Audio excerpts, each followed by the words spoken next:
السلام علیکم ورحمۃ اللہ وبرکاتہ۔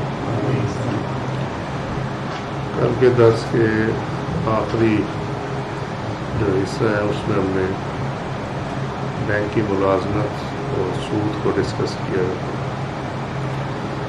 اس کو وہ وقت کی کمی کی وجہ سے وہیں پہ چھوڑنا پڑا تھا،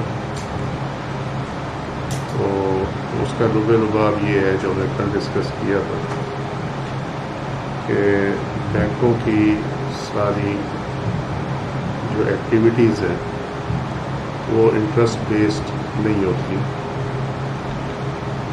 دیکھیے، ایک ہے سود،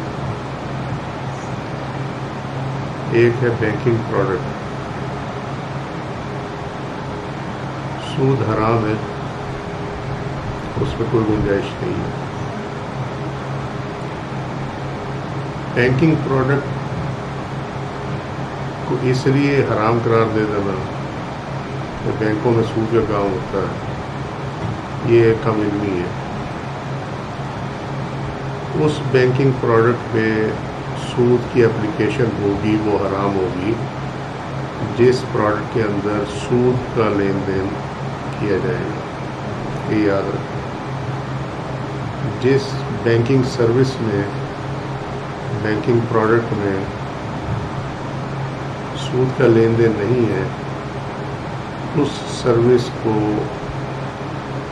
حرام قرار نہیں دیا جا سکتا۔ یہ بڑا سادہ سا اصول ہے۔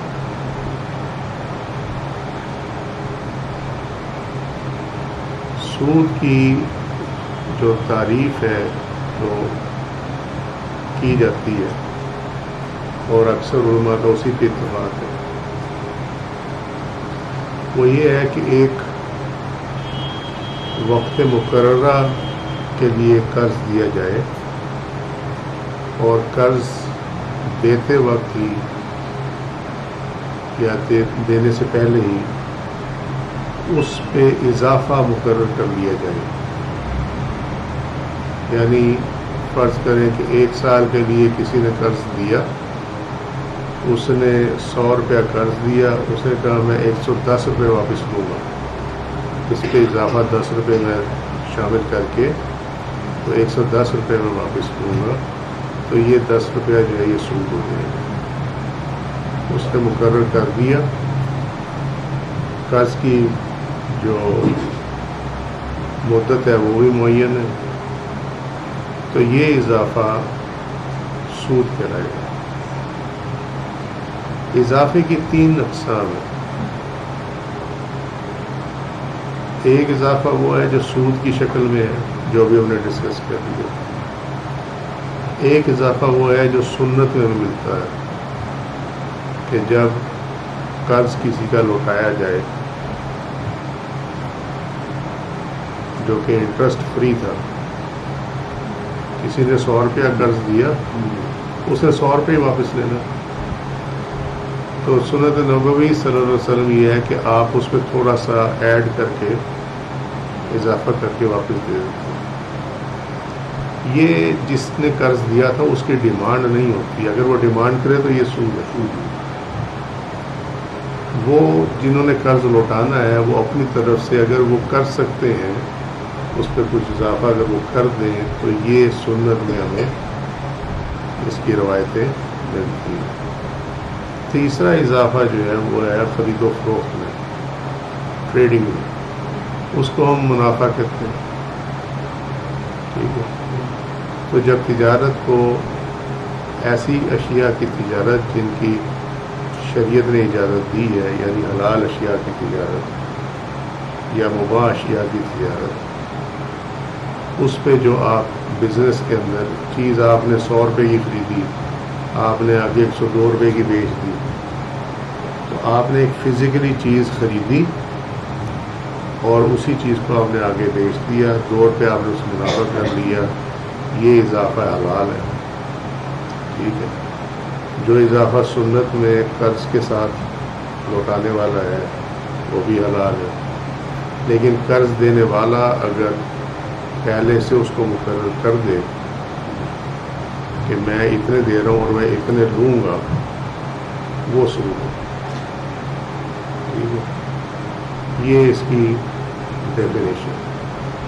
3 قسم کے اضافے ہیں, تینوں اللہ کی رحمت سے سمجھا دیے. تو اب بینکنگ سروسز کے اندر جہاں پہ بھی یہ سود والا معاملہ آئے گا وہ پارٹ اس کا حرام ہے. ٹھیک ہے, اور اس کی یہ گنجائش کیوں نکالی گئی؟ ایک تو کل اللہ کی رحمت سے انہوں نے مثال دی تھی کہ جب آپ باہر کے ملک سے کوئی چیز منگواتے ہیں تو اس کی پیمنٹ آپ کو بذریعہ بینک کرنی پڑتی ہے, اس کے علاوہ کوئی چارہ نہیں. مثال دی تھی کہ $2 ارب کا اگر پیٹرول باہر سے منگوانا ہے تو ایک تو صورت یہ ہے کہ آپ $2 ارب کیش لیں اور جا کے اس ملک کو دے دیں, وہ پاسبل نہیں ہے. تو اس کا ذریعہ جو انٹرنیشنل بنا ہوا ہے وہ یہ ہے کہ بینکوں کے تھرو وہ ڈیل ہوتی ہے. بینک اگر گارنٹی نہ دے تو آپ کا تیل نہیں آ سکتا. تو لہذا یہ ضرورت میں آ گیا. اسی طریقے سے پیسہ جیسے جیسے بڑھتا چلا گیا اس کو رکھنے کا خطرہ اتنا ہی بڑھتا چلا گیا. تو اس کو سنبھالنے کے لیے بھی آپ کو کوئی جگہ چاہیے, تو وہ بھی بینک کے علاوہ کہیں نہیں ہو سکتا. ٹھیک ہے, اب آپ بینک میں ایک کرنٹ اکاؤنٹ کھلواتے ہیں, آپ نے اپنا پیسہ جمع کرا دیا, آپ اس پہ کوئی منافع بھی نہیں لے رہے. ٹھیک ہے, آپ وہاں سے اپنا پیسہ واپس نکال لیتے ہیں. اس پوری ٹرانزیکشن میں کہیں سود انوالو نہیں ہے. ٹھیک ہوگی بات. آپ نے پیسہ جمع کرایا, انہوں نے پیسہ لیا, آپ کل کو گئے مجھے بھائی اس میں سے اتنے پیسے دے دو, اکاؤنٹ میں سے نکلوا لیے, انہوں نے پھر کیش دے دیا. اس میں کہیں پہ بھی سود کا ایلیمنٹ نہیں ہے. تو لہذا یہ اس کا جو لکھنا ہے اور اس کا جمع کرانا اور وہاں سے واپس لینا, ان کی پیمنٹ ریسیو کرنا, ان کا پیمنٹ دے دینا, یہ کہیں پہ بھی حرام کے زمرے میں نہیں آتا. ٹھیک ہے, بات کلیئر ہوگی. تیسری اگر آپ مثال اس میں دیکھیں, پہلے یہ ہوتا تھا کہ تنخواہیں جب دی جاتی تھی ملازموں کو, حکومت کے ملازموں کو, سرکاری ملازمین کو, تو بینک سے وہ کیش لے آتے تھے اور لا کے وہ ملازموں میں کیش تقسیم کرتے تھے. تو اکثر ڈاکے جو ہے وہ پہلی تاریخ پہ پڑا کرتے تھے, کیونکہ ڈاکوں کو پتہ ہوتا تھا کہ بینک سے تنخواہ جانی ہے, اسٹیٹ بینک سے کسی بھی محکمے کا کیشیئر جائے گا تو وہ کیش لے کے آئے گا ساتھ. تو انہیں تاریخ پتہ تھی, جب تاریخ پتہ تھی تو ڈاکے بھی پڑتے تھے, اونچ نیچ بھی ہوتی تھی, دفتروں میں چوریاں بھی ہوتی تھیں. پھر اس کا حالیہ نکالا گیا کہ بینکوں میں ملازموں کے اکاؤنٹ کھلوا دو, اور بجائے اس کے کہ ایک بندہ جا کے لاکھوں روپیہ لے کے آئے, سارے چلے جائیں اور اپنے اپنے پیسے نکلوا کے لے جائیں. ٹھیک ہے, تو یہ بھی ضرورت بن گئی. ٹھیک ہوگی بات. آپ کو کاروبار کرنا ہے, پیسہ ایک جگہ سے دوسری جگہ لے کے جانا ہے, یا تو آپ کیش لے کر رہے. ٹھیک ہے, اور سیف طریقہ کیا ہے کہ بینک سے بینک میں ٹرانسفر کرنا. تو یہ کاروباری لوگوں کی بھی ضرورت بن گئی ہے. ٹھیک ہے, تو جب ضرورت بن جائے کوئی چیز تو پھر اس کے اندر اگر جیسا یہ بینک کا معاملہ ہے کہ وہاں پہ سودی کاروبار ہوتا ہے, تو پھر ضرورت کے تحت اس کے اندر گنجائش نکالی جاتی ہے شریعت میں. یہ اصول ہے شریعت کا, اور اس اصول کی جو بنیاد ہے وہ یہ 2 احادیث ہیں.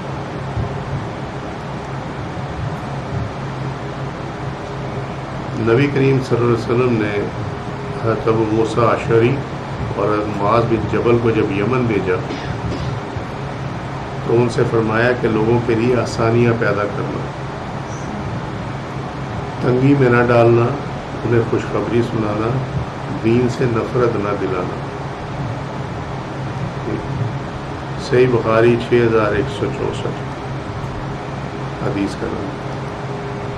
اور ام المؤمنین حضرت عائشہ صدیقہ رضی اللہ عنہا نے بیان کیا کہ جب بھی رسول اللہ صلی اللہ علیہ وسلم کو 2 چیزوں میں سے ایک کو اختیار کرنا ہوتا تھا تو آپ نے ہمیشہ ان میں سے آسان چیزوں کو اختیار فرمایا، بشرط یہ کہ اس میں گناہ کا پہلو نہ ہو. ٹھیک ہے.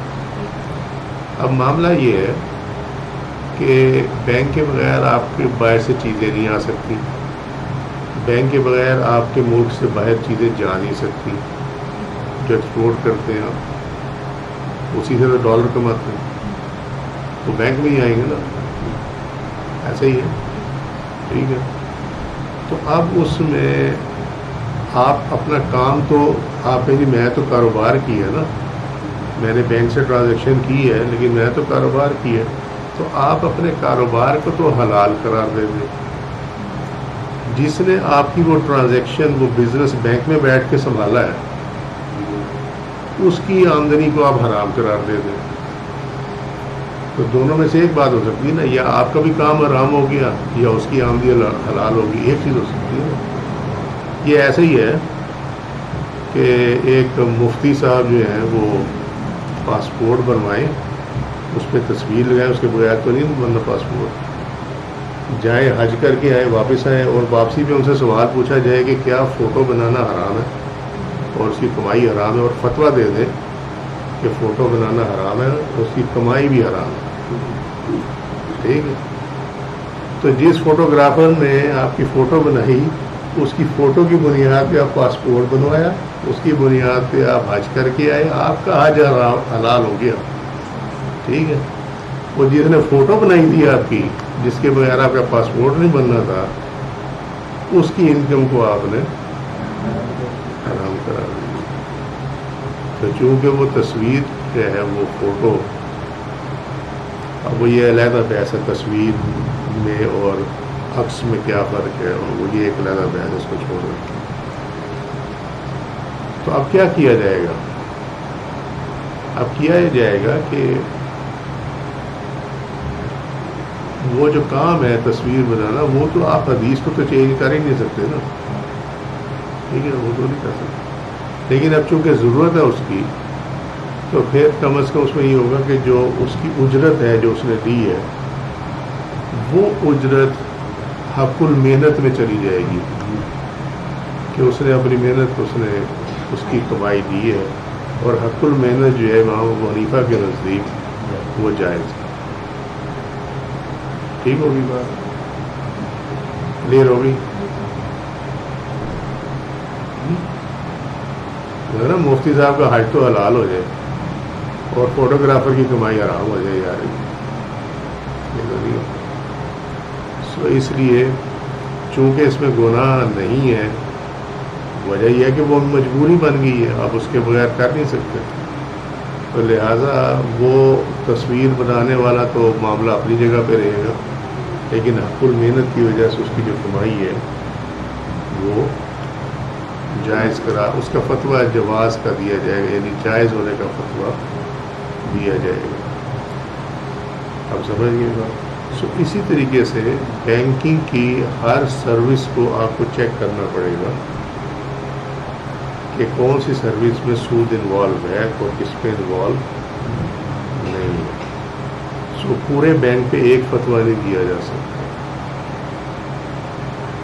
کلیئر ہو گئی بات؟ ایک چھوٹی چیز کی گزارش کر کے بھی بیان میں کی کہ یہ جو ایل سیز کی تو معیارات مقرر ہوتی ہے کہ آفٹر اس میں سے کورٹ پہ ہونے کے بعد آپ پہ جو ہے وہ ٹیکس لگنا چاہیے، وہ تو فکس اس ٹائم کم ہوتی ہے. یہ دیکھو نا، یہ جو بات ہے، یہ بات یہ کر رہی ہے کہ جب باہر سے مال منگوایا جاتا ہے نا بینک کے ذریعے، تو اس میں ہوتا یہ ہے کہ بینک وہاں پیمنٹ کر دیتا ہے. ٹھیک ہے. اس میں شرائط ہوتی ہے، اس کو لیٹر آف کریڈٹ کہا جاتا ہے، LC عام اس میں بولتے ہیں اس کو. اس میں شرائط ہوتی ہے کہ جی مال جو ہے وہ مطلب اگر پاکستان میں آ رہا ہے مال تو کراچی پورٹ پہنچے گا، جیسے ہی پہنچے گا ہم پیمنٹ کر دیں گے، یہ ڈاکومنٹ آپ دے دیں ہم پیمنٹ کر دیں گے۔ یا اگر وہ فرض کریں کہ مال آ رہا ہے وہ انگلینڈ سے آ رہا ہے تو انگلینڈ کی پورٹ سے جیسے ہی وہ لوڈ ہوگا آپ اس کے ڈاکومنٹ بھیج دیں، بینک پیمنٹ کر دے گا۔ تو بینک کی جب شرائط وہ وہاں سے مال بھیجنے والا پورا کر دیتا ہے، کاغذ اس کے پورے کر دیتے ہیں، تو بینک اس کو پیمنٹ کر دیتا ہے۔ جی ٹھیک وہ ہے، کر دیجیے۔ اب وہ جو مال آ رہا ہے وہ اب بینک کی پراپرٹی ہے، ٹھیک ہے جی۔ اس کو ابھی فی الحال ایسے سمجھ لیں، اس میں چینج آئے گی لیکن فی الحال اس کو ایسے سمجھ لیں کہ وہ بینک کی پراپرٹی ہے۔ جب وہ مال پاکستان پہنچے گا تو اب اس کو چھڑوانے کے لیے کچھ کاغذات چاہیے ہوتے ہیں، وہ کاغذات بینک کے پاس ہوں گے۔ وہ بینک سے تب ملیں گے جب مال منگوانے والا جو ہے وہ بینک کو پیمنٹ کرے گا اور اس سے وہ ڈاکومنٹ لے گا، وہ ڈاکومنٹ لے کے وہ کورٹ پہ جائے گا اور وہاں سے وہ مال جو ہے وہ ریسیو کر لے گا، ٹھیک ہے۔ یہ ٹرانزیکشن ہے۔ سوال یہ ہے کہ انہوں نے تو پیمنٹ کر دی، بینک نے تو مال لگ گیا پورٹ پہ، اب جس نے مال منگوایا تھا اس نے بینک سے کاغذ نہیں چھڑوائے، مال پڑا ہے وہاں پہ پورٹ کے اوپر، تو بینک اس پہ پھر ہر روز کے حساب سے چارج کرنا شروع کر دیتا ہے،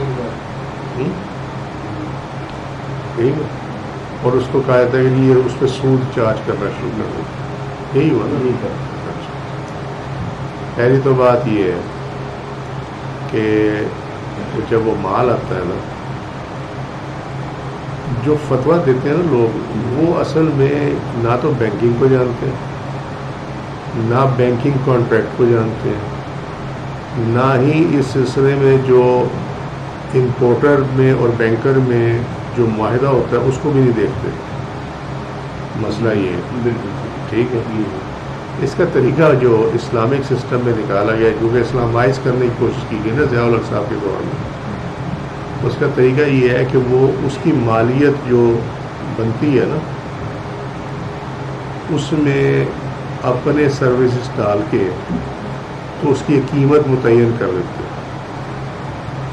اس قیمت پہ اس پہ سائن کرا لیتے ہیں کہ یہ مال آئے گا، یہ مال بینک کی پراپرٹی ہوگا، کیونکہ بینک نے پیمنٹ کر دی ہے۔ طریقہ سمجھ میں آ گیا کہ نہیں سمجھ میں آ گیا؟ چونکہ بینک پیمنٹ کر دے گا پہلے، تیرے پیمنٹ کرنے سے پہلے بینک پیمنٹ کر دے گا، لہذا بینک کا اس مال پہ حق ہے، ٹھیک ہے۔ لہذا اب تو وہ مال جو ہے وہ بینک سے خریدے گا، اس کو ایسے سمجھیں، ٹھیک ہے۔ سو بینک وہاں پہ ٹریڈنگ کرتا ہے، آپ سمجھ، وہ جو کانٹریکٹ ہے بینکر اور امپورٹر کے درمیان وہ ٹریڈنگ کا ہو جاتا ہے اس کے اندر، کہ وہ مال آ رہا ہے وہ بینک کی پراپرٹی ہوگی، ٹھیک ہے، وہ مال وہاں سے آ رہا ہے 100 روپے کا آ رہا ہے، اسے کہا جی ٹھیک ہے میں وہ 101 روپے کا آپ سے خریدوں گا بینک سے، ٹھیک ہے۔ سو بینک اس کے ساتھ 101 روپے کا ڈاکومنٹ سائن کرتا ہے، آپ سمجھ گئے بات؟ لیکن چونکہ اس کا معلوم نہیں ہے، عام لوگوں کو بھی معلوم، ایون بینک میں کام کرنے والوں کو معلوم نہیں ہوتا اس کا، تو اس لیے اس کے اوپر سود کا جو ہے وہ چارج لگ جاتا ہے۔ اگر یہ بائی بیک، اس کو کہتے ہیں by back agreement, banking terminology میں اس کو کہتے ہیں بائی بیک ایگریمنٹ، یس، کہ وہ امپورٹر بینک سے بائی بیک کرے گا، ٹھیک ہے۔ سو وہ بائی بیک جتنی جلدی کر دے گا اتنے کم چارجز ہو جائیں گے، جتنے وہ لیٹ کرے گا اتنے زیادہ چارجز ہو جائیں گے، ٹھیک ہے۔ لیکن اس کی جو میکسیمم اماؤنٹ ہے اس کا وہ پرومیزری نوٹ سے پہلے سائن کروا لیتے ہیں۔ یہ انہوں نے جو نظریاتی کونسل تھی انہوں نے ایک راستہ نکالا تھا کہ اس ٹرانزیکشن کو کیسے سود سے بچایا جا سکتا ہے۔ یہ کو میں نے نہیں کیا یا کسی نے نہیں کیا، یہ ضیاء الحق صاحب کے دور میں یہ اسلامی نظریاتی کونسل نے اور جو علماء تھے اس وقت کے، انہوں نے یہ کوشش کی تھی کہ ان چیزوں کو سود سے نکالا جائے۔ تو چونکہ اسلام میں ٹریڈنگ جائز ہے، خرید و فروخت جائز ہے، تو پھر اس کو کنورٹ کیا گیا